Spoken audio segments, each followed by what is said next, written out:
பூஞ்சோலை மாணவர்கள் அனைவருக்கும் வணக்கம். நம்ம டெஸ்ட் பேட்சில் இந்த கொஸ்டின் கேட்டிருந்தோம். இது நிறைய பேர் டவுட்டு கேட்டிருந்தீங்க. என்ன அப்படின்னா, செல்வன் இளவேலன் இந்த சிறு வயதிலேயே விளையாட்டுத்துறையில் சாதனை புரிந்திருக்கிறார். இது என்ன வலுவமைதி அப்படின்னா, பால் வலுவமைதி.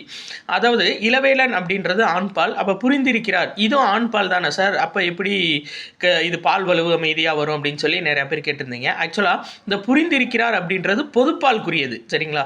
இது வந்துட்டு இப்போ செல்வன் இளவேலன் இந்த சிறு வயதிலேயே விளையாட்டுத்துறையில் சாதனை புரிந்தான் அப்படின்னா தான் அது சரி. ஆனால் புரிந்திருக்கிறார் அப்படின்னு சொல்லிட்டு பொதுப்பாலில் கொடுத்துருக்காங்க. இருந்தாலும் நம்ம அதோட பெருமை கருதி மரியாதை கருதி அதை வலுவமைதியாக ஏற்றுக்கொள்கிறோம். இது வந்து பால் வலுவமைதி, சரிங்களா? இது ரொம்ப முக்கியமான கொஸ்டின். இன்னொன்று என்ன அப்படின்னா, திருக்குறள்லேருந்து ஒரு கொஸ்டின் கேட்டிருந்தோம். இன்மையின் இன்னாத தீயாதெனின் இன்மையின் இன்மை இன்னா இது. இதில் வந்து அடிக்கோடிட்ட இன்மை அப்படின்ற சொல் எதை குறிக்குது அப்படின்னு சொல்லிட்டு நிறைய பேர் கேட்டிருந்தீங்க. இது துன்பம் தானே சார், எப்படி அப்படின்னு கேட்டிருந்தீங்க. இது பாருங்களேன், 10th புக்கில் இந்த திருக்குறள் இருக்குது. அதாவது இன்மை அப்படின்றது 2 இடத்துல வந்திருக்கு, ஆனால் 2 வேற வேற அர்த்தம். ஃபஸ்ட்டு வரக்கூடிய இன்மை அப்படின்றது வறுமையை குறிக்கும். ஒருவருக்கு வறுமையை போன்று துன்பம் தருவது எது அப்படின்னா அது வறுமையே ஆகும் கொடுத்துருக்காங்க.